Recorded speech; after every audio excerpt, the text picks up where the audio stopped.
as you fade away. Yeah, I'm about to fade away, 'cause every time I wake up I feel like it's Monday. What up, guys?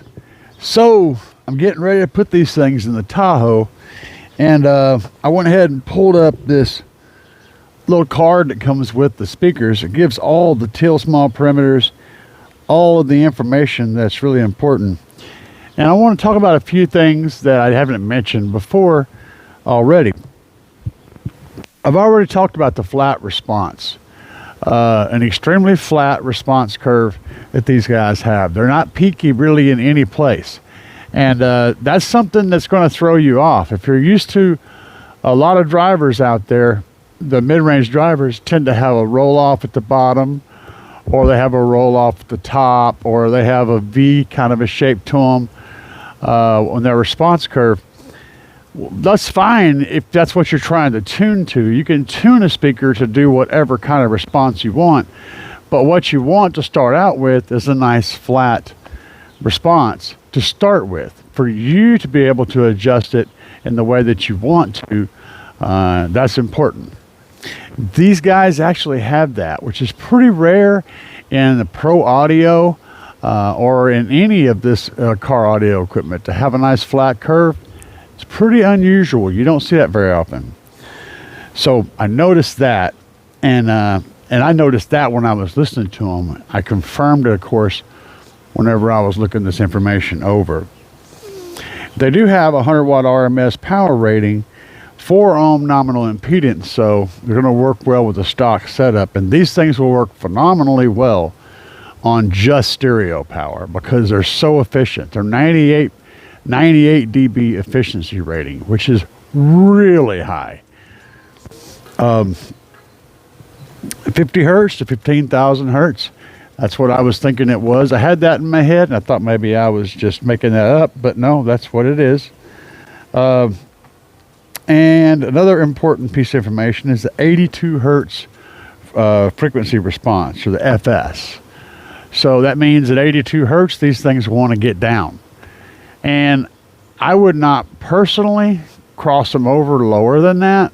I think they would do really well at that. But the frequency range is 50 hertz to 15,000 hertz. If you're going to put very little power on them, sure. You know, head unit power and stuff like that, run full range. They'll be fine. But if you're going to dump, 100 watts on them with their RMS, I'd cross them over a bit higher. Yeah, I was just reading through all of this, and I found some of it very interesting. The total Q, the QTS, is 0.86, and that number is high enough that they won't have any problem playing in a infinite baffle type of a setup, which is kind of what they're designed for. It does mean that they're probably not going to really reach down and grab lows very well, but it's not a woofer, it's a mid-range, so you're not expecting it to. A lower QTS would give it better low end response, but also less cone control. So that high QTS is good in this scenario for a mid-range driver mounted in a door or in a pod or in a panel or in something where it doesn't have any real good air cushion to keep it stabilized. That 0.86 QTS is a good number. But the mounting depth is 2.6 inches, and that's an important detail. So these are not deep, really. They're a little bit deeper than your average 6.5 that you're going to put into a panel. Just a little bit, maybe a 1/4 inch or a 1/2 inch deeper. So if you've got a really close to your to your window, or you've got a really shallow area, you want to do some careful measurements to make sure that this will work. But in most cases, they're not going to be an issue. However, the front of the driver has the protruding tweeter, and for those of you that are working behind a factory grill, where it's mounted up close, you're going to want to make sure that you've got enough room for that tweeter. Now, of course, these are designed and marketed towards marine applications and motorcycle. And in those situations, there is nothing to have any kind of collision with. And a motorcycle, you know, you've got a pod they have to fit into, but then that front is just wide open. You know, same thing with boats and whatnot. So for what they're marketed to, those dimensions are not a problem. But if you're like me and you want to use them in car audio, just keep in mind that tweeter in the front does have some protrusion, so you're going to want to make sure that you can get that in the position that needs to be in. Anyway, let's get these things put in the Tahoe.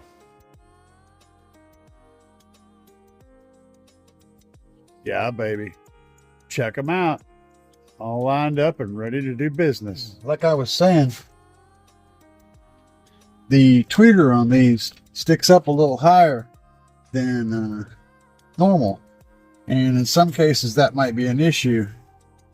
But when you've got customspeakerpods.com to mount them in, not going to worry about that. If you guys are interested in picking up some of these guys, just use the link down below. Head over there and use my coupon code CAE to get 10% off. You're going to save some money and get some awesome pods. I got a video of me trying to destroy these things. They are tough as nails.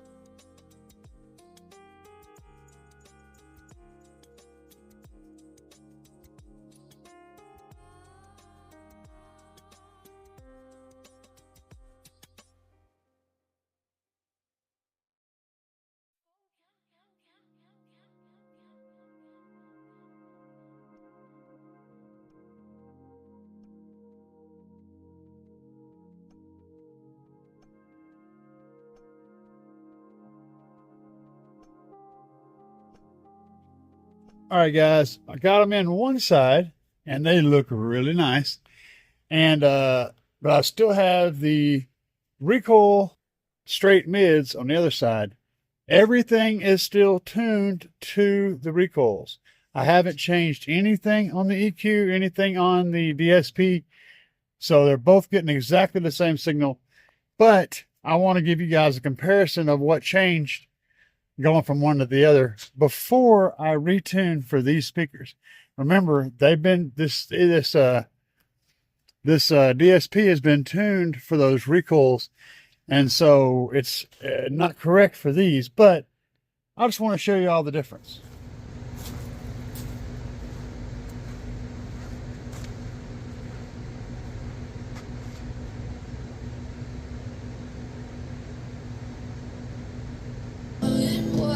Never said you felt that way. Guess you're trying to stay strong and fake a smile until I look away. But I've known you too long, it hurts to watch your blue eyes fade to gray as you fade away. As you fade away.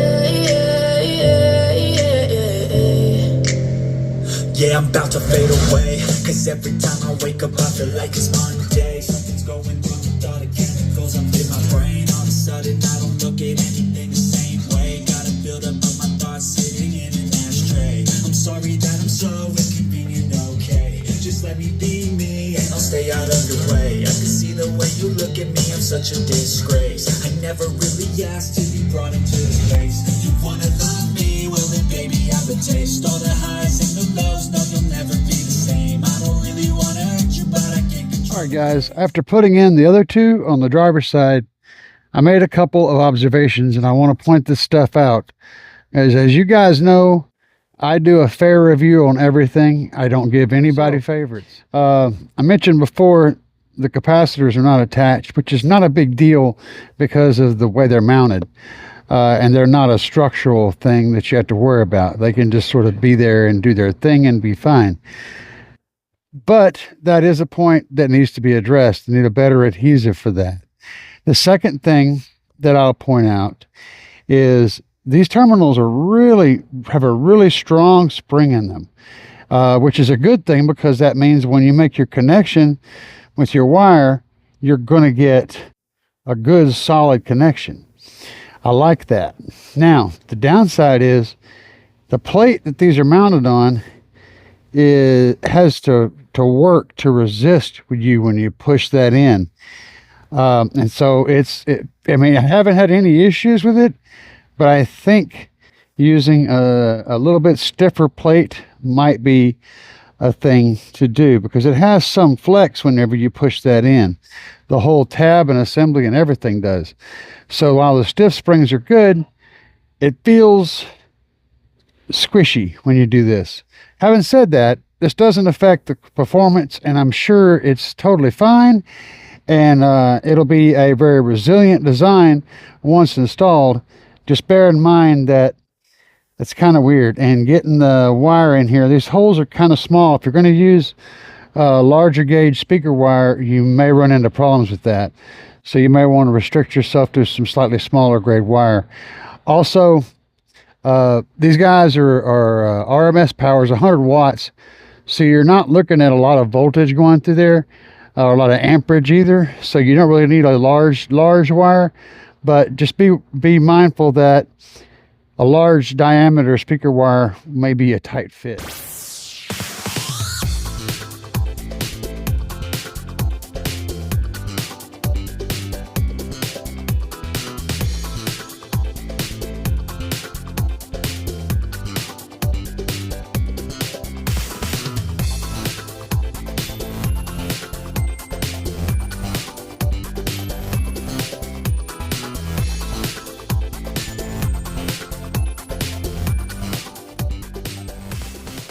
Alright guys, this is the curve that I've got right now, just after flattening out the EQ on the drivers, and that's just the doors, just the GaleForce speakers playing. Don't pay any attention to this hump down here, because it always is there. We're looking at everything from about 130 or 140 up. So this part that's past my hand is what you're looking at. That's pretty flat. Not much to do there. I will tweak it a little bit, but yeah, not too shabby. Let's get the card and compare that. Now, bear in mind, of course, that the readings I'm getting in here is inside a vehicle with 4 of them, all the obstructions in the way, and I'm using the microphone on this tablet as my RTA mic. All that considered, okay? This is the EQ curve. You notice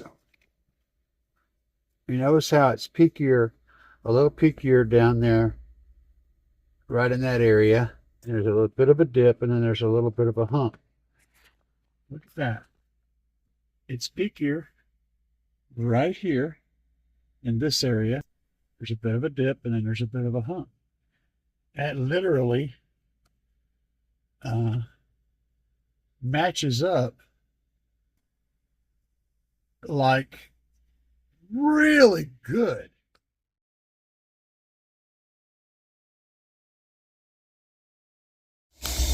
And before I actually do my tune, I wanted to show y'all something. I've got this playing at really low volume. I want you to watch the EQ as it goes up and down, as I turn the volume up and down when I'm not talking.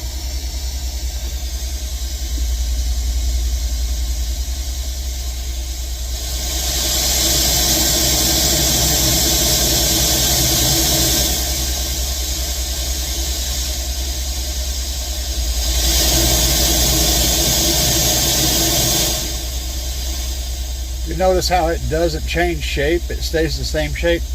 That means these drivers are going to give you the same sound at low volumes. As the volume goes up, the EQ is going to stay the same. That linear progression and the frequency response is really nice. I mean, these are really well engineered. Alright, so after I did a little rough tune, this is what we got.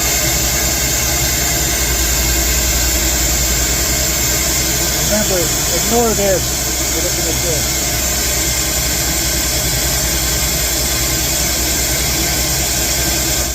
That's pretty good. I think we're going to work with that. All right, here's what it looks like with all the other drivers in play.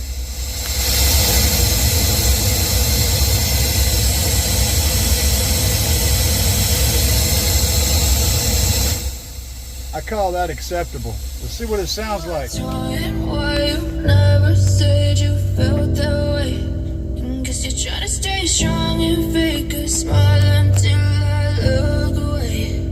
But I've known you too long, it hurts to watch your blue eyes fade to gray as you fade away. As you fade away. Yeah, I'm about to fade away, cause every time I wake up I feel like it's Monday. Something's going wrong. Wow. Man, these things have authority. Let me get this out on the tripod so we can do a outside demo. Cause you're trying to stay strong and fake a smile until I look away.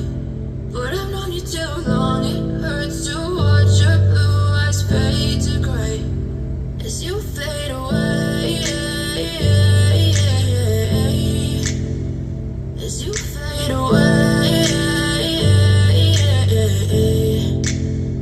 Yeah, I'm about to fade away, cause every time I wake up I feel like it's Monday. Something's going wrong with all the chemicals up in my brain. All of a sudden I don't look at anything the same way. Gotta build up of my thoughts sitting in an ashtray. I'm sorry that I'm so inconvenient, okay. Just let me be me and I'll stay out of your way. I can see the way you look at me, I'm such a disgrace. I never really asked to be brought into this place. You wanna love me? Well then baby I have a taste. All the highs and the lows, no you'll never be the same. I don't really wanna hurt you but I can't control the pain. If you're sticking by my side, maybe we could be okay. Okay, maybe you could be the change I need today. I promise that I've never felt this way. I really hope that you will choose to stay through all the pain. I know you told your friend you're not okay, and tell me what's wrong and why you never said you felt that way.